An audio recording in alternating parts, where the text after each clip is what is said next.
बड़ी खबर उन्नाव से है, जहां पर उन्नाव में भाजपा एमएलए ने आचार संहिता का उल्लंघन किया है और सरकारी स्कूल में एमएलए आशुतोष शुक्ला ने चुनावी सभा की। नगर पंचायत अध्यक्ष प्रत्याशी के लिए अचलगंज अध्यक्ष प्रत्याशी के लिए पाठशाला लगाई। अचलगंज के प्राथमिक विद्यालय धन्नीपुर का ये पूरा मामला है। तो बड़ी खबर आ रही उन्नाव से, जहां पर उन्नाव में भाजपा एमएलए ने आचार संहिता का उल्लंघन किया। हमारे सहयोगी आशीष जुड़ गए हैं। आशीष, पूरा क्या मामला, इस पर कुछ एक्शन हो रहा है क्या? अवधेश, आपको बता दें, ये अचलगंज जो थाना क्षेत्र है वहाँ के धन्नीपुर प्राथमिक पाठशाला का मामला है, जहाँ पर जो विधायक हैं आशुतोष शुक्ला जी, ये अचलगंज के जो चेयरमैन हैं और सभासद प्रत्याशी हैं, उनके लिए वोट मांगने गए थे और एक चुनावी सभा का वहाँ पे इन्होंने आयोजन किया था, जिसकी कोई परमिशन नहीं थी। लगातार जब वहाँ पे जब इसका वीडियो बनने लगा तो आखिरी में उन्होंने उसको वीडियो बनाने के लिए मना किया। हाँ जी, शुक्रिया आशीष आपका जानकारी और अपडेट्स को देने के लिए। तो उन्नाव में भाजपा एमएलए ने आचार संहिता का उल्लंघन। बात करते हैं गुड्डू मुस्लिम की। प्रयागराज में गुड्डू मुस्लिम के पुश्तैनी घर पहुंचा है एबीपी गंगा। शिवकुटी थाना क्षेत्र के लाला की सरैया इलाके में गुड्डू मुस्लिम का घर है। घर पर कई साल से ताला लगा हुआ है। गुड्डू मुस्लिम से जुड़ी अहम जानकारी सामने आई है। 13 साल की उम्र में गुड्डू मुस्लिम ने अपना घर छोड़ दिया था। पिता की डांट से नाराज होकर घर से निकल गया था गुड्डू मुस्लिम। 5 भाई बहनों में सबसे छोटा था। गुड्डू का असली नाम मोहम्मद मुस्लिम है। तो देखिए, यही उसका पुश्तैनी घर है। प्रयागराज के शिवकुटी थाना क्षेत्र में है। शिवकुटी थाना क्षेत्र के लाला की सरैया इलाके में गुड्डू मुस्लिम का घर है, जहां पर ताला लगा हुआ है। कई सालों से गुड्डू मुस्लिम से जुड़ी अहम जानकारियां सामने आ रही हैं। 13 साल की उम्र में गुड्डू मुस्लिम ने अपना घर छोड़ा था। पिता की डांट से नाराज होकर घर से गया था गुड्डू मुस्लिम। 5 भाई बहनों में सबसे छोटा था गुड्डू मुस्लिम। गुड्डू का असली नाम मोहम्मद मुस्लिम है।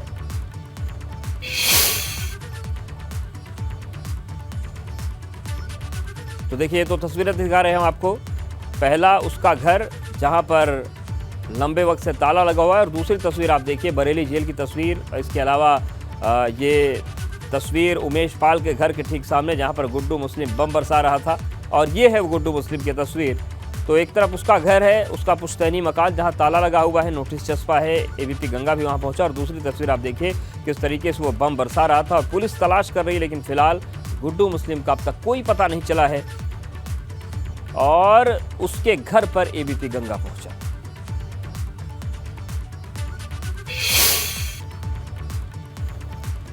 एबीपी गंगा जब गुड्डू मुस्लिम को पुश्तैनी घर पहुंचा, इस दौरान जो चौंकाने वाली जानकारी सामने आई वो भी आपको हम बता देते हैं। प्रयागराज के शिवकुटी थाना क्षेत्र में गुड्डू मुस्लिम का पुश्तैनी घर है। लाला की सरैया इलाके में इसका घर है। घर में पिछले कई सालों से ताला लगा हुआ है। गुड्डू मुस्लिम ने 13 साल की उम्र में घर छोड़ दिया था। पिता की डांट से नाराज होकर घर से गुड्डू मुस्लिम भाग गया था और घर छोड़ने के बाद फिर कभी वापस नहीं आया। 5 भाई बहनों में सबसे छोटा था गुड्डू मुस्लिम। गुड्डू मुस्लिम के 3 भाई और 2 बहनें हैं। गुड्डू मुस्लिम की सबसे बड़ी बहन जो है वो परवीन बानो है। दूसरे नंबर के भाई फहीम की कुछ साल पहले मौत हो गई थी। गुड्डू का एक और भाई असलम दुबई में रहता है। चौथे नंबर पर दिव्यांग बहन नसरीन बानो है और 5वें नंबर पर गुड्डू मुस्लिम। पड़ोसियों के मुताबिक गुड्डू का असली नाम मोहम्मद मुस्लिम है, और किसी ने बाद में उसके नाम में गुड्डू लगा दिया तो वो गुड्डू मुस्लिम हो गया। एबीपी गंगा संवाददाता मोहम्मद मोइन गुड्डू मुस्लिम के पुश्तैनी घर पहुंचे। इस दौरान उन्होंने गुड्डू मुस्लिम के परिवार के बारे में पड़ोस के लोगों से बातचीत की। उनसे बातचीत में कई चौंकाने वाली चीजें सामने आई।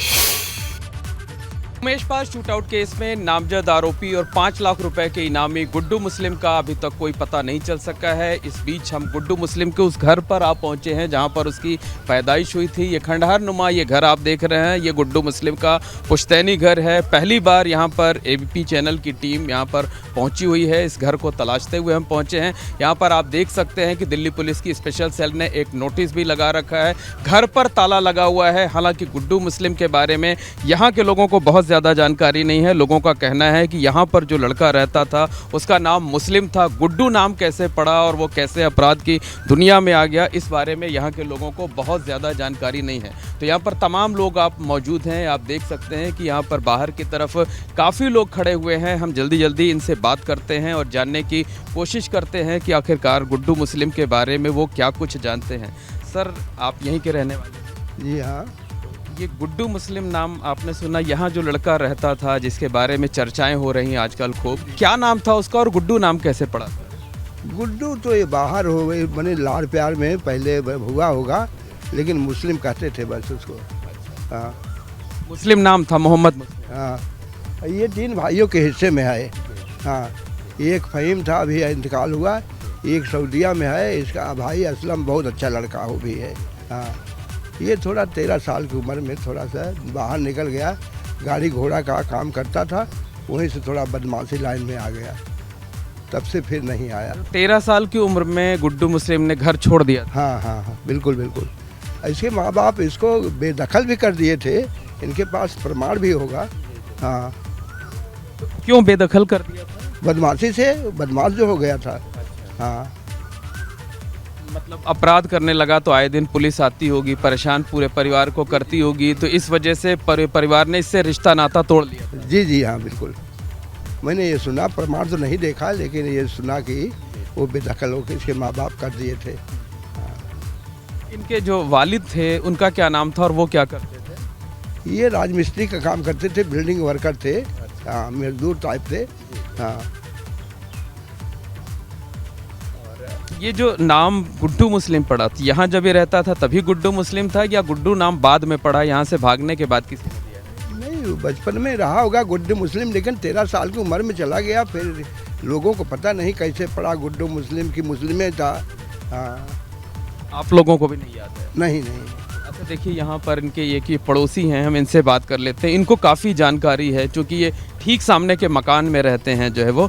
आप पहले अपना नाम बता दीजिए, क्या नाम है आपका? जी, हमारा नाम रमेश चंद है। अच्छा रमेश चंद जी, ये गुड्डू मुस्लिम की बहुत चर्चा हो रही है, गुड्डू मुस्लिम के बारे में ज़रा सा बताएं। अब गुड्डू मुस्लिम के बारे में क्या बताएं भैया, 13-14 के साल की उम्र में तो चला गया यहाँ से, फिर यहाँ दोबारा लौट के आया ही नहीं। उसके माँ मर गए, बाप मर गए, भाई मर गया और बांधोई मर गए, कहने का मतलब भाभी मर गई, फिर भी कभी नहीं उसको देखा गया यहाँ पे। अच्छा क्यों घर छोड़ के गया था? आप तो, आपकी उम्र है, आपको शायद याद हो कुछ। जी, घर इसलिए छोड़ा था ना, छोटनपन में कहने का मतलब कि अब जैसे किसी से लड़ाई कर लिया, झगड़ा कर लिया, या किसी के आम वाम तोड़ लिया, इसी तरीके में रपट लोग लिखवा देते थे। अब पुलिस आती थी, उनके माँ बाप को परेशान करती थी, इसीलिए वो उनके माँ बाप ने इनको बेदखल कर दिया, बास दावा लिख दिया। मतलब बचपन से ही वो लड़ाई झगड़ा करने में वो माहिर था? हाँ हाँ, बचपन से?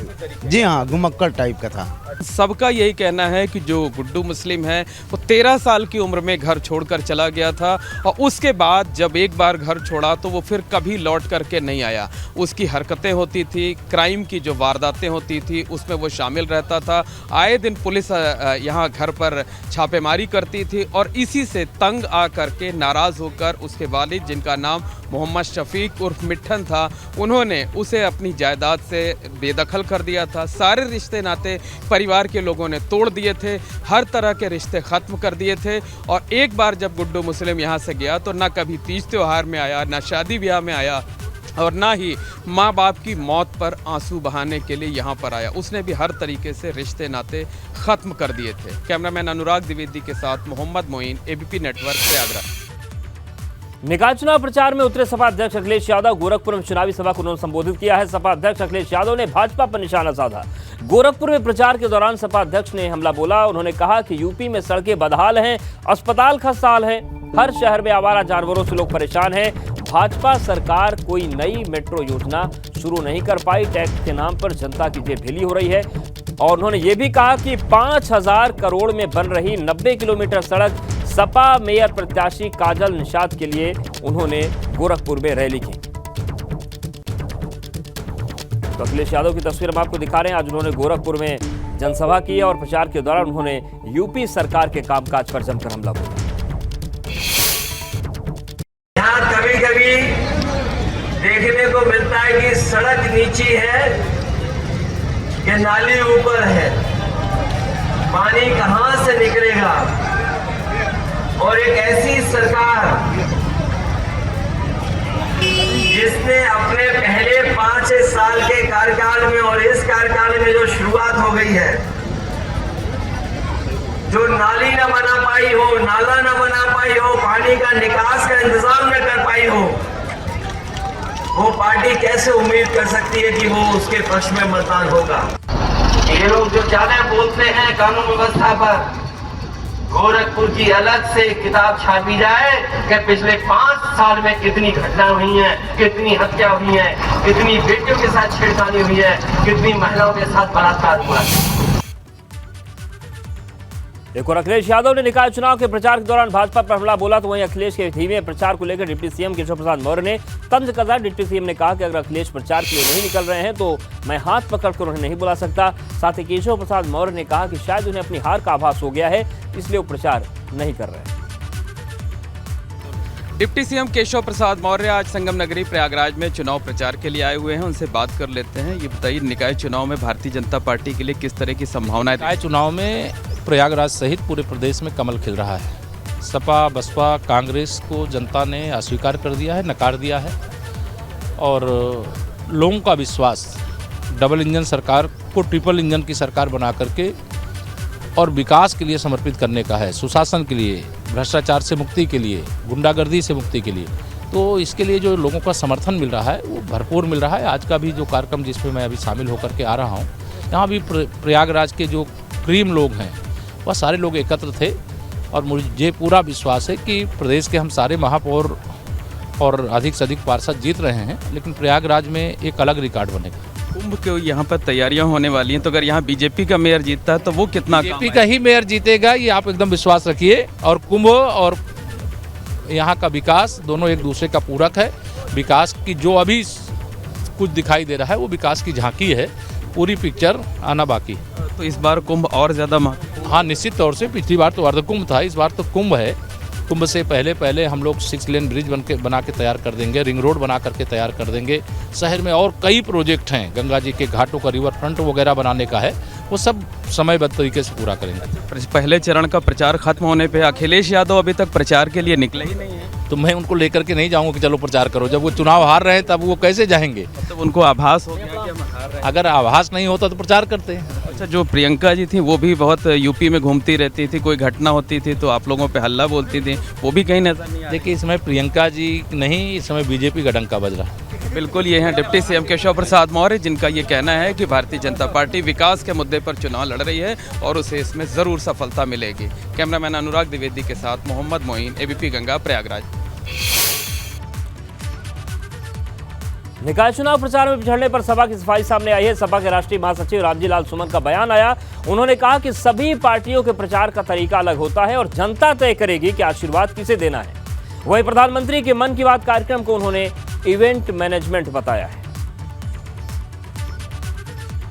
उत्तर प्रदेश में नगर निकाय चुनाव पूरे जोरों शोरों से चल रहा है और ऐसे में समाजवादी पार्टी को क्या लगता है, क्योंकि अब फर्स्ट फेज़ की जो वोटिंग है वो बिल्कुल नज़दीक है। हमारे साथ बात करने के लिए पार्टी के राष्ट्रीय महासचिव रामजी लाल सुमन जी हैं। सर, ये अब लगातार एक तरफ तो आपके नेता अभी तक निकले नहीं हैं, वहीं दूसरी तरफ पूरी कमान मुख्यमंत्री योगी आदित्यनाथ ने अपने हाथों में ले ली है। तो आप जब कैसे मुकाबला कर पाएंगे, क्योंकि ये सारी चीज़ें लगातार नज़र आ रही हैं और उपचुनाव में भी यही हुआ कि कहीं ना कहीं ओवर कॉन्फिडेंस समाजवादी पार्टी पर भारी। नहीं, ऐसा नहीं है, उनका अपना फैसला है। मुख्यमंत्री जा रहे हैं, प्रचार कर रहे हैं। समाजवादी पार्टी का हर कार्यकर्ता इस चुनाव में पूरे मनोयोग से लगा हुआ है और मैं समझता हूँ जितनी हमारी शक्ति और सामर्थ्य है उसका पूरा प्रयोग, पूरा इस्तेमाल निकाय चुनाव में किया जा रहा है और मैं आश्वस्त हूँ निश्चित रूप से अच्छे परिणाम आएंगे।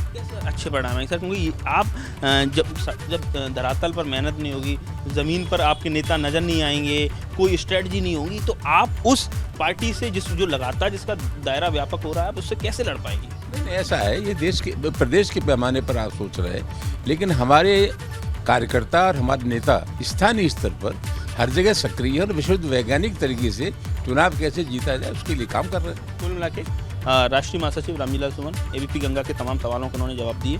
कुल मिला के चुनाव अंतिम दौर में पहुंच चुका है और समाजवादी पार्टी की तरफ से दावा किया जा रहा है कि वो मैक्सिमम सीटें जीतेंगे, अच्छा प्रदर्शन रहेगा। अगरा से नितिन उपाध्याय, एबीपी गंगा।